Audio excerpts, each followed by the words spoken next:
Hai, Assalamualaikum warahmatullahi wabarakatuh dan salam sejahtera. Kita jumpa lagi di channel Cikgu Roslan Channel. Jangan lupa subscribe, komen dan share YouTube ini kepada rakan anda dan kepada sahabat di luar sana. Okey, dalam pembelajaran kita pada hari ini ialah berkaitan dengan latihan bab 4 yang mana berkaitan dengan tamadun dunia dan sumbangannya. Okey, yang mana saya sekali lagi ialah Cikgu Roslan bersama dengan anda ketika ini untuk membuat latihan bersama-sama selepas kita melihat membaca nota dan kita bercerita mengenai bab 4 ini. Okey, jadi bab 4 ini menceritakan berkaitan dengan tamadun dunia dan sumbangannya. Okey, seterusnya kita pergi kepada slide yang kedua, iaitu berkaitan dengan nota bab 4 ini. Kita dah buat dah, kita dah bincang dah sama-sama minggu lepas, dan hari ini kita akan membuat latihan. Apabila kita dah baca, kita akan buat latihan bersama-sama. Boleh? Okey, jom bersama-sama. Okey. Okay, melihat dunia pada hari ini yang terbenuanya ialah antara yang pertama ialah maksud tamadun. Okay, kita akan buat latihan bersama maksud tamadun. Kedua ialah berkaitan dengan konsep tamadun, dan yang ketiga ialah ciri-ciri tamadun awal dunia. Ni tiga ni akan kita buat latihan, dan minta kepada semua pelajar di luar sana minta tulis, catat maupun buat latihan ulang kaji selepas ini. Boleh? Okey, jom kita buat latihan pertama 4.1. Okay, melihat kepada gambar rajah ini, peta minda ini, maksud tamadun. Okay, nyatakan maksud tamadun dalam buku teks muka surat 74 dan 76. Boleh buka buku, kita sama-sama lihat jawapannya. Alright, yang pertama ialah A, menjadi lebih baik. Okey, apakah menjadi lebih baik? Kalau tengok buku muka surat 74 dan 76, itu berkaitan proses meningkatkan kemajuan kehidupan manusia. Okey, yang pertama dah, cuba tengok pertama ialah proses meningkatkan kemajuan kehidupan manusia. Itu pertama. Kedua, tengok balik buku-buku teks 74. Ini rujukan utama ialah buku teks 74 ialah tahap pencapaian tinggi pelbagai bidang yang dianggap paling maju.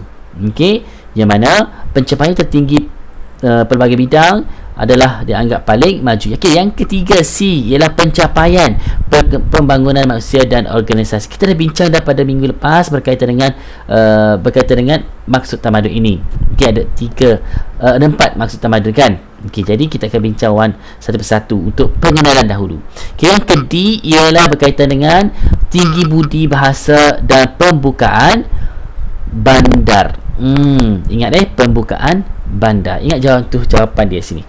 Yang seterusnya ialah suatu kemajuan masyarakat dari segi kebendaan serta perkembangan pemikiran manusia oleh sesuatu masyarakat dalam daya inovasi. Okey, itu ialah jawapan dalam buku teks. Okey, dalam buku teks boleh semaklah buku teks tersebut Alright. Yang kedua, boleh kita bincang seterusnya. Yang kedua ialah maksud. Nyatakan maksud tamadun dengan mengisikan jawapan yang betul dalam peta dakap berikut. Okay, ini adalah TP1 muka surat 76. Bahasa Yunani. Apakah maksud bahasa Yunani? Minggu lepas saya dah terangkan bagaimana apakah maksud bahasa Yunani yang dimaksudkan bandar dan kota, iaitu civitas. Okey, civitas ialah maksud bandar dan kota. Itu bahasa Yunani dah. Yang kedua ialah bahasa Inggeris. Okey, kita tengok balik bahasa Inggeris tu apa? Itu civilization. Okey, civilization. Okey, civilization ni ialah tahap pembangunan manusia dan organisasi yang dianggap paling maju. Yang ketiga itu kategori bahasa Arab. Okey, yang mana ada 3 perkataan, iaitu mudun, kedua ialah madin, madain, dan ketiga ialah madana. Itu pertama ialah mudun, madain dan madana. Okey, yang bermaksud tinggi budi bahasa dan pembukaan bandar. Okey, yang ketiga ialah maksud kawasan digunakan untuk bercucuk tanam. Apa maksud dia? Itu hadarah. Dan yang ketiga ialah tanah rumah yang dialami ialah hadari, yang mana Masjid Hadari diceritakan sebelum lepas kan berkaitan dengan hadari ini. Okey, bahasa Melayu, bahasa kita, budi bahasa budaya kita kan. Okey, tamadun bermaksud suatu peradaban, adab. Kita belajar orang Melayu, adab. Okey, iaitu seterusnya ialah berkaitan dengan ni selesai untuk bab 1, itu maksud dahulu. Kita masuk 4.2 pula.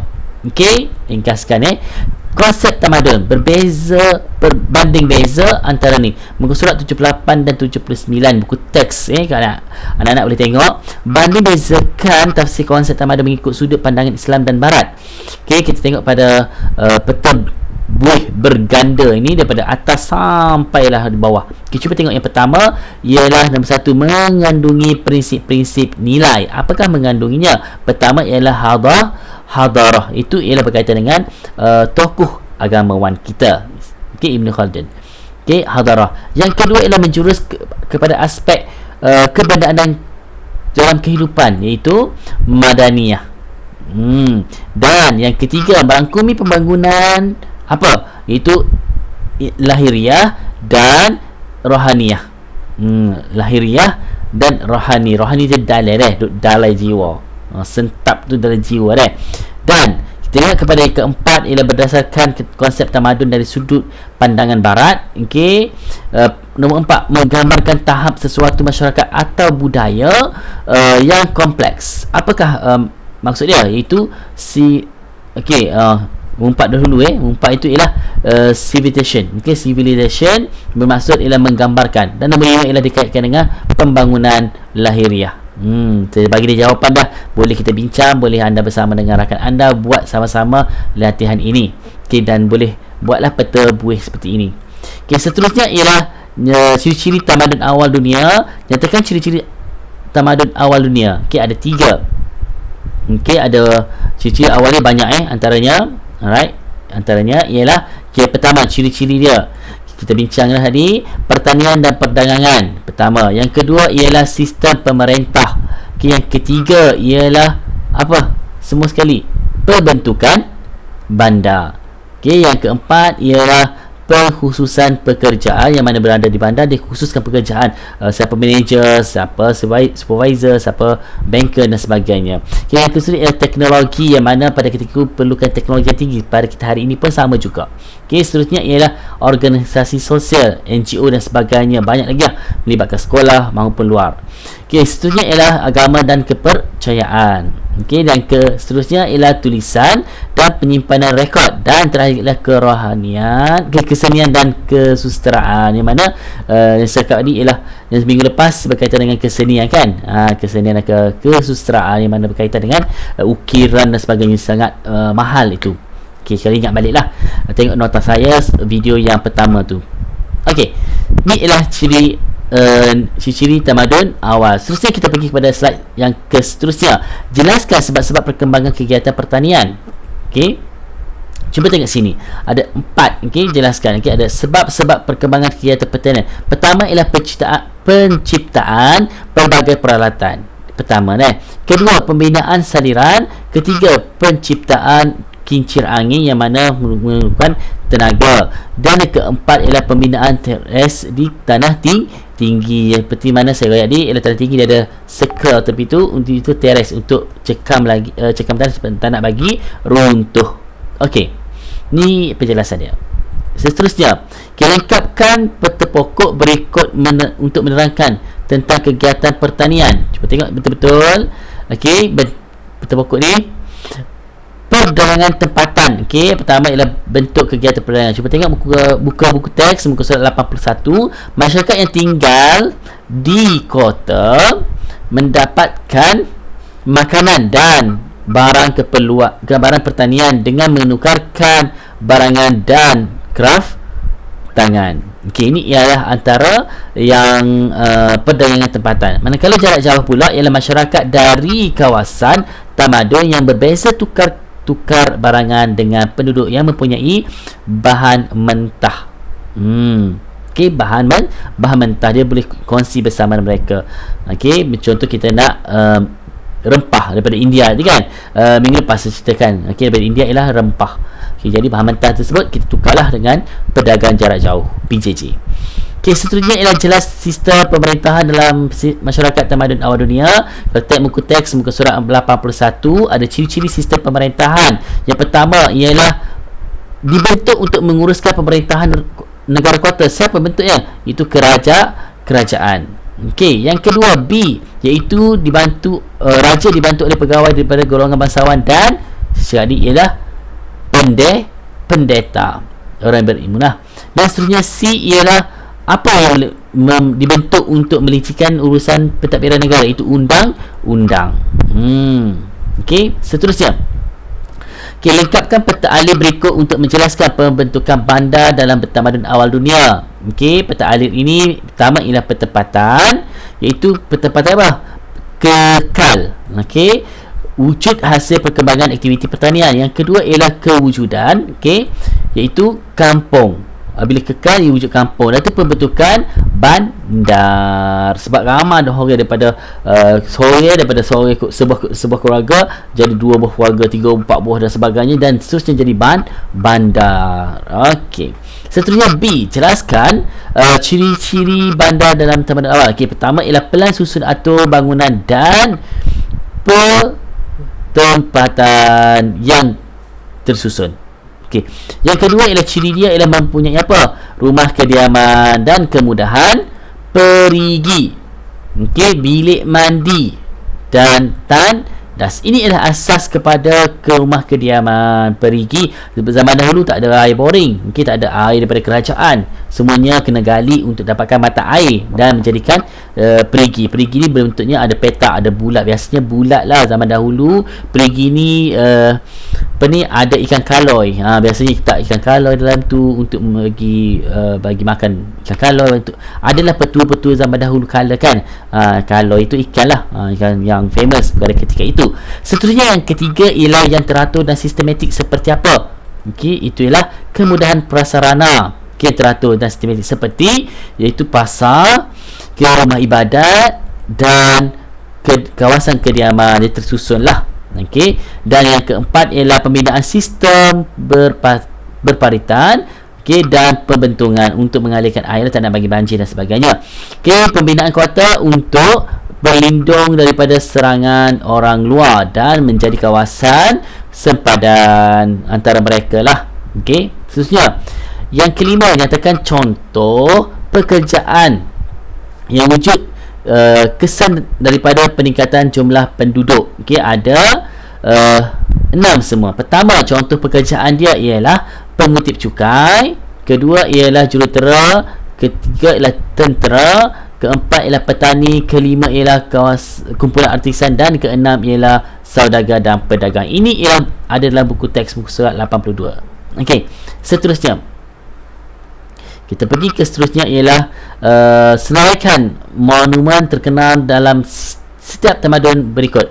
Muka surat 83 buku teks boleh tengok sendiri. Okay, daripada tamadun Mesopotamia, tamadun Purba, Indus dan tiga-tiga ni lah. Alright. So pertama ialah Mesopotamia ialah panggil apa? Taman, tengok, iaitu Babylon. Taman tergantung Babylon. Okey, Mesir.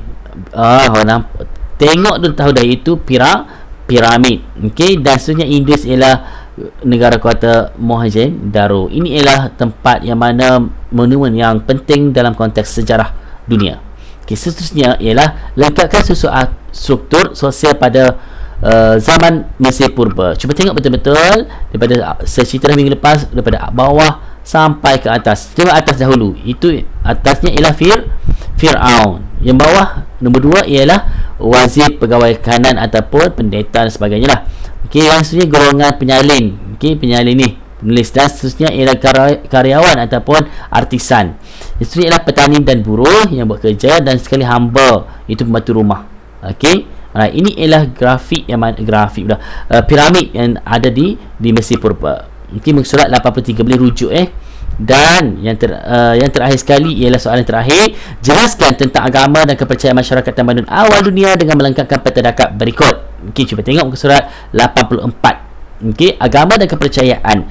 Okey, masyarakat tamadun awal mempercayai apa? Iaitu banyak Tuhan. Seperti mana sebelum ni saya katakan, ada matahari, ada air, ada sungai, ada ibu, ada bulan dan sebagainya. Okay, antara Tuhan yang tersembah termasuklah Tuhan bulan, Tuhan matahari, Tuhan ibu dan sungai. Okay, minggu lepas lagi saya bincang dah benda ni.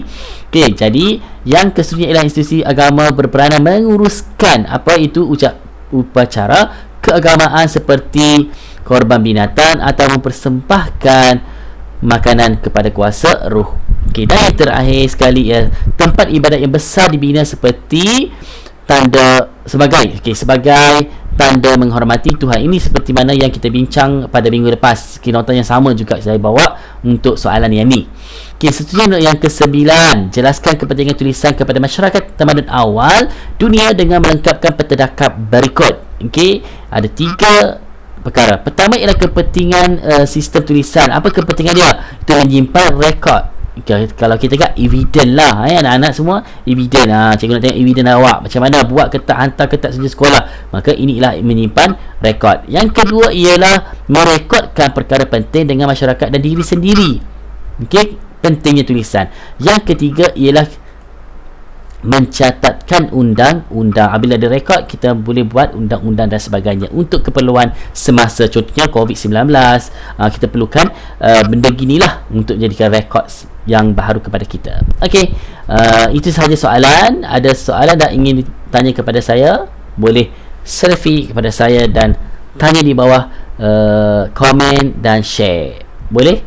Jom buat dalam buku tulis. Jangan lupa buat dalam buku tulis kepada pelajar saya, buat dalam buku tulis ni. Dan jangan lupa subscribe channel saya, Cikgu Roslan Channel. Alright. Okay, Assalamualaikum warahmatullahi wabarakatuh. Bye bye. Jumpa lagi.